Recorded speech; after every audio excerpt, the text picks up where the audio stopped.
it's Justina from Magpie and Mockingbird, and this is going to be a quick tutorial on how to use the Bead Looper tool.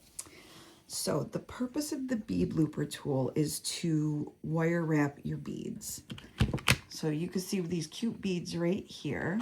They're connected to a jump ring because there's a loop, okay? And so sometimes we have to create that loop. So let's say I wanted to make a dangle with a bunch of these small beads. First, I would need either an eye pin or a head pin. The eye pin has the loop. The head pin looks like a nail top. It doesn't matter. It's just your personal preference which one to use. So I'm going to take my bead. I'm going to put it on my eye pin. And now these are 2-inch eye pins. I get these from Michael's. I like the 2-inch because I like to have lots of extra space. However, it's also going to mean a lot of waste if this is the only bead I put on. So just a heads up on that. Okay, so I have my bead on, and now I need to make the loop that's right here. I need to make that here. And it is possible to do this with pliers. However, it can be frustrating, and this is an instant way to do it with the same size loop every time. Okay, so here is your bead looper. And basically what you're going to do is put the wire through here, and there is a hole. Can you see that hole right there? There's a hole here, so the wire, if it's long enough, will actually poke out through there. And once we're ready, we'll just squeeze.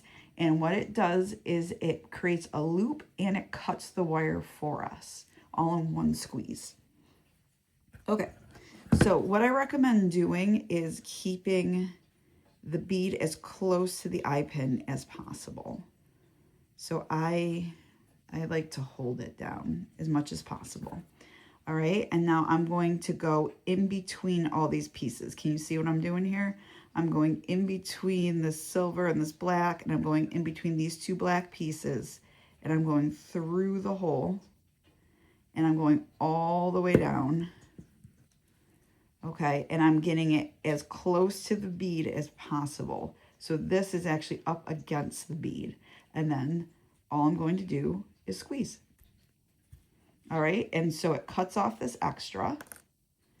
And then you'll need to release and pull up. And, ooh, can you see it? And there we go. Now, this should be fine. However, just to be extra safe, I usually take my pliers and I give out a little squeeze to just close it. Oop, sorry, I think I did that totally off camera. A little squeeze and I just close it completely. And now you could put a jump ring on either end and you can add this to your project. All right, guys, I hope that was helpful. Have a great day. Bye.